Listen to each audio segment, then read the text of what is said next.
Hey guys, welcome to episode 3 of Connect. So, this episode doesn't have a properish title because it's just a series of thoughts that I had while editing book 2. So, yeah, book 2 is on the way, so I'll keep you posted. So, the thing about HUMSUFFERS is that it was my first book. So, I'd never written a full blown novel before that. And that means I had zero expectations of myself, and people around me also had zero expectations. But now after publishing it, I have a okayish idea about what my readers want. I've gotten their feedback, I've gotten their responses, so I know how good I am or how bad I am judging by people's response to my book. So that has made me a little self-critical while editing book 2, and that's one thing I noticed. So the first thing is I've actually developed a lot, so I know where the errors are and how to spot them. So I've more or less learned so much from my writing process while writing and editing HUMSUFFERS that I don't make those rookie mistakes anymore.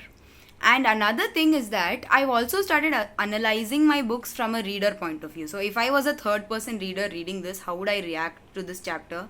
Would this satisfy me as much as it does to the author, the writer?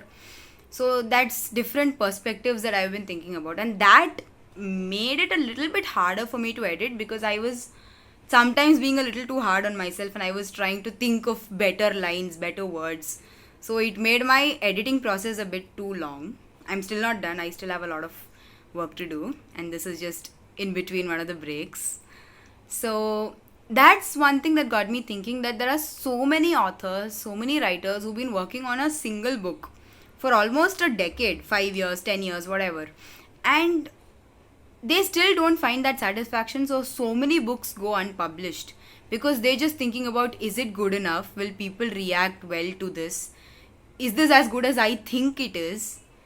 And these kind of questions. And you can improve upon the same book. You can make a first draft, you can make a second draft, you can make a 50th draft, but you know that you're getting better from the first draft to the 50th draft, but nobody else does.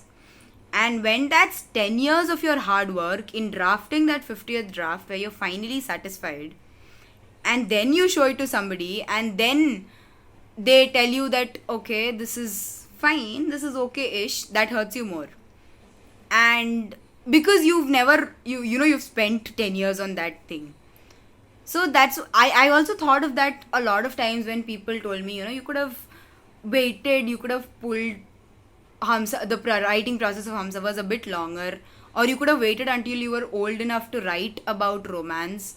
And I was like, I needed to move on at some point because I could have kept on writing HUMSUFFERS for the next 5 to 6 years, and obviously that version of HUMSUFFERS would have turned out to be so much more better than what it is right now.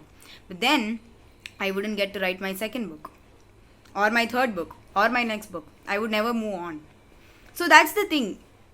We as artists get really attached to our art, but you should know when to move on and start trying different things so that the fact that you're getting better is visible with each one of your art. You can keep on reworking a painting again and again until it's a masterpiece.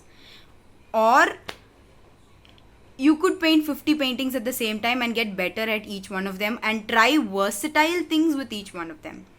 And though it's kind of supposed to be a secret, I've tried to be a little versatile with my writing. So I've not done romance. So this is a completely different genre. I've tried a completely different method of storytelling. So I'll see how y'all like it. So this was what I thought about the process of creating art and the attachment that we have and the amount of time you spend on a single piece. So yeah, that's all I guess. Bye guys.